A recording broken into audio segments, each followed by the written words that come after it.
What up, everybody? It's April Dawn. Let's talk about Scandal. This week's Scandal was okay. So I'm not gonna do like a full recap because it was kind of boring. Like nothing really happened that really made us go wow, except for the very last minute with the reveal of Fitz is back in town. But other than that, it was kind of the run-of-the-mill episode. I'm gonna give Scandal grace this season because it's the last season, #1, and I feel like Shonda has something in store for us. And I low-key feel like Scandal fans are never happy. When we started off with all the drama and, the whole drama with the White House and the kidnapping, that season when it was just drama and no procedurals, no cases of the week, people were complaining they wanted the cases of the week. Now that we have kind of like a case of the week or some things happening every week that don't have nothing to do with, the story, the drama behind the scenes, people are complaining about that, saying it's boring. So I kind of feel like Scandal really can't win for losing. But I do feel like from the first season where we got the procedurals and I just think that at some point Scandal left that train. They left it too early, in my opinion. That we could have done more with more procedurals in some seasons that were not full of drama, because they had some seasons where there were no procedurals at all. There were no cases of the week. We were fully engulfed in this B613 drama, and in some things in Scandal that could have maybe been ended a little sooner, like Papa Pope does not need to be in this last season. B613 could have been done with, over and done with. They put Papa Pope in jail. They went through all of this stuff, and he back out. B16 is back up and running. Olivia is running it. It's just like, I don't know. I just feel like they have gotten themselves into a hole, and a hole is so deep. I don't know if this one season will be enough, especially because we only getting 18 episodes, and after 22, they leaving the 4 episodes out for the last season. I'm going to suspend my disbelief, and I'm going to roll with it. Olivia this week is continuing to be a boss bitch. I mean, she's continuing to run things.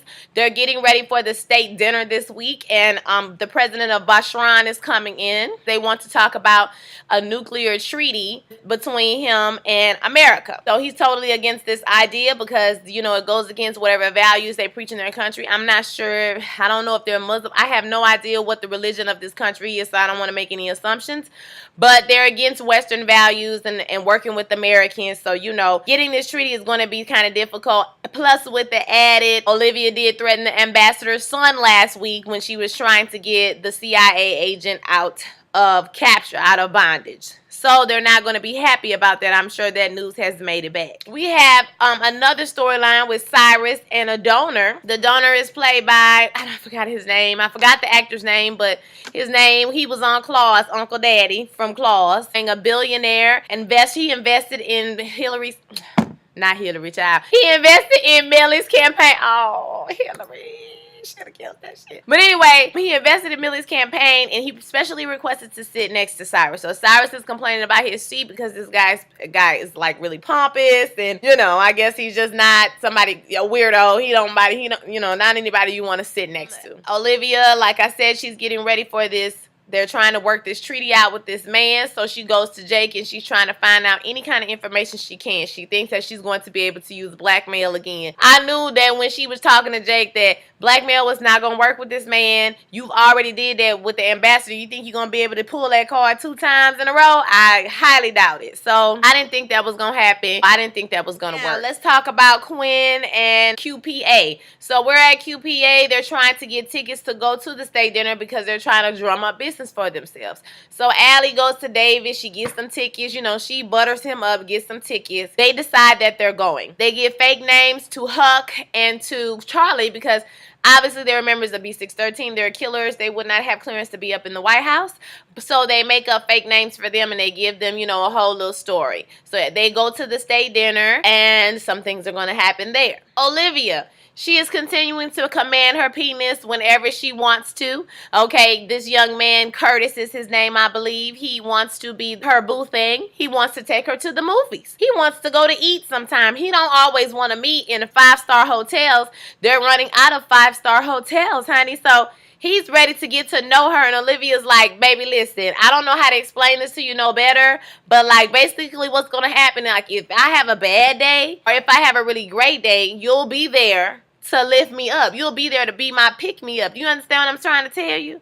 So I want you to understand that we're not gonna go to the movies because it's not that type of relationship. Like, I don't know how to make myself more clear. And so he was like, oh, so that means you don't want a date to the state dinner? She like, boy, bye, good night. You know damn well I'm not taking you to those state dinner. You're a reporter for this major TV show. Bye, good night. Okay, so we get to the state dinner, and Melly tries to talk to the president of Bahrain, but he basically tells her that he cannot sign no treaty because as soon as he says treaty, that he's going to be exiled from his country or he's going to be assassinated.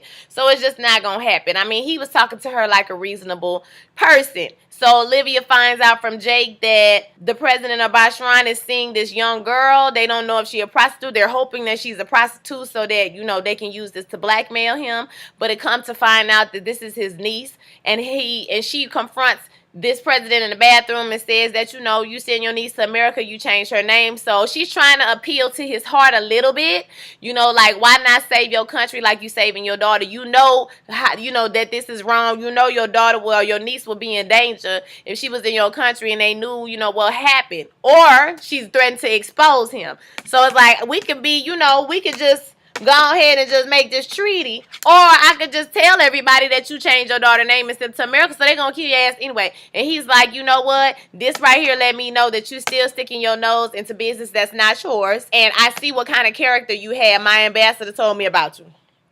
We knew he was going to tell. You thought he wasn't going to tell, Olivia. That was kind of stupid. Olivia, that was dumb. Oh, the dinner is over with. Huck and QPA, you know, they making their moves around the room. Carter gets in his feelings because Quinn makes up this story about Kevin and how, you know, they've been together for a year and a half. And he feels like, you know, she wants a Kevin instead of a Charlie. Now that she's running QPA and she's not just, you know, a gladiator. Huck is finding it hard to strike up conversation with people. He has, you know how Huck is. He's strange and weird as hell.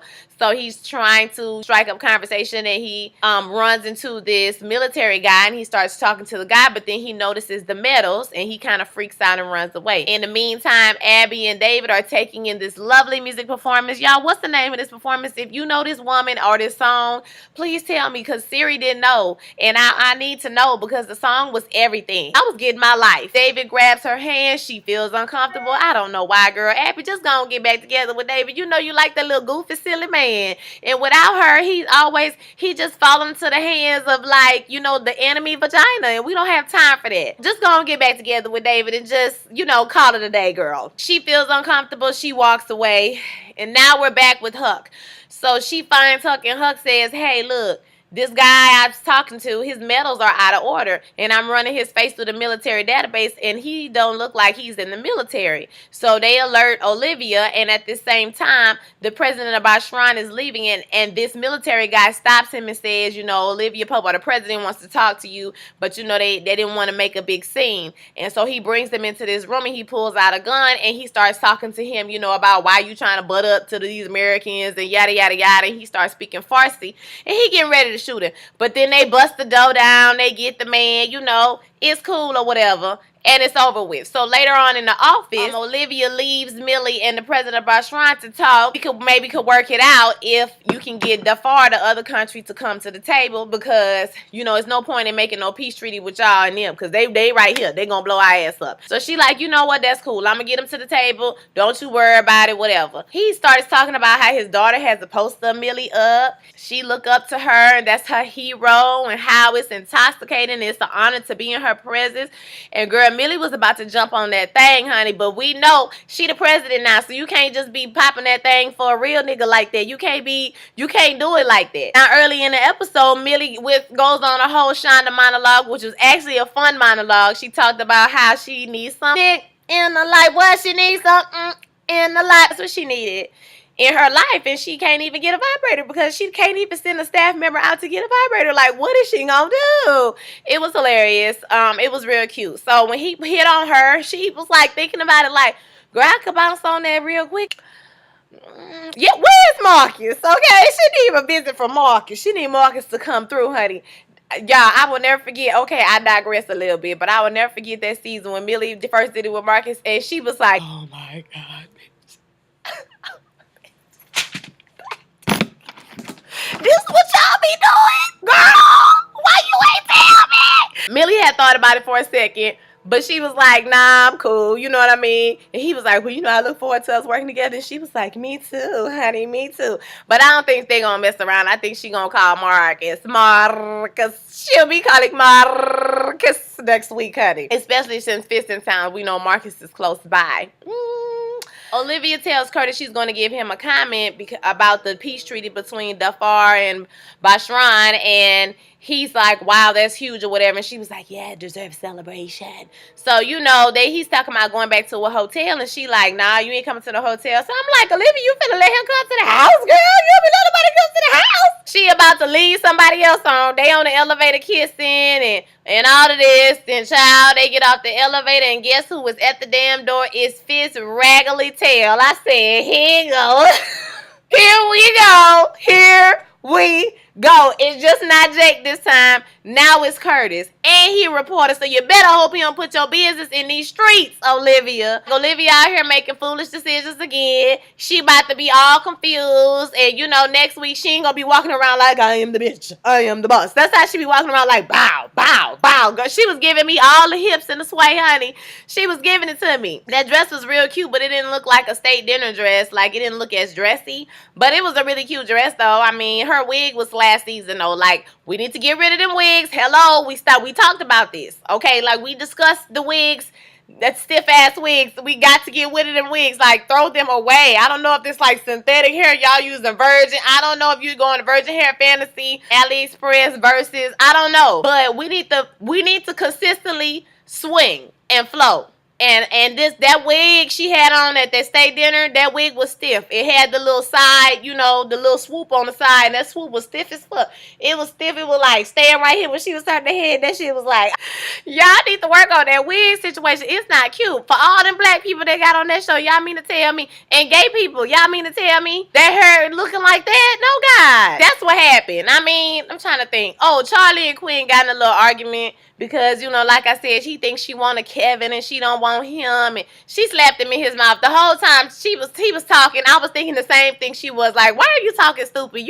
That was a made-up story she made up just to make the people feel comfortable. Like, what are you talking about? There's nothing about Quinn that's ever said she want to be with a Michael or a Kevin or whoever, child. She want to be with your stupid-looking tail, okay? Like, so what are you talking about, Charlie? Stop being in your feelings. Like, I liked you better when you was just a sarcastic killer. Like, this in my feelings, Charlie, and when they had a baby child, it's gonna be worse. She better hope they don't break up, and I low-key see a breakup coming on down the line, because I kind of see her and Huck maybe getting together for the final call, or I hope Huck finds somebody this season, y'all. I really do. It would be nice to see Huck have a genuine storyline that actually works out with somebody and not to be a plant. Olivia gonna either be with Fitz at the end or she's going to end up with Fitz. I almost forgot about Cyrus' storyline. So Cyrus has to sit by this guy at dinner. He's an asshole the whole night. He's very pompous and very, ungrateful for the things he has. He talks about this $1 million painting that he bought because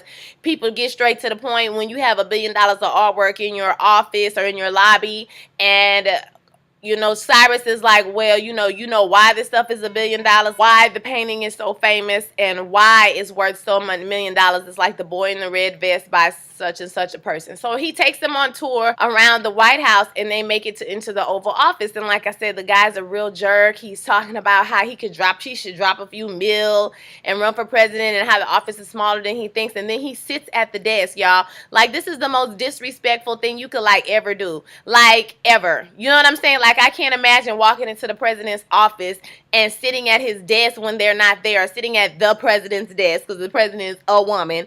But you know what I'm saying? Like, sit at their desk and disrespect them like that. That is the most disrespectful. This is the leader of the free world.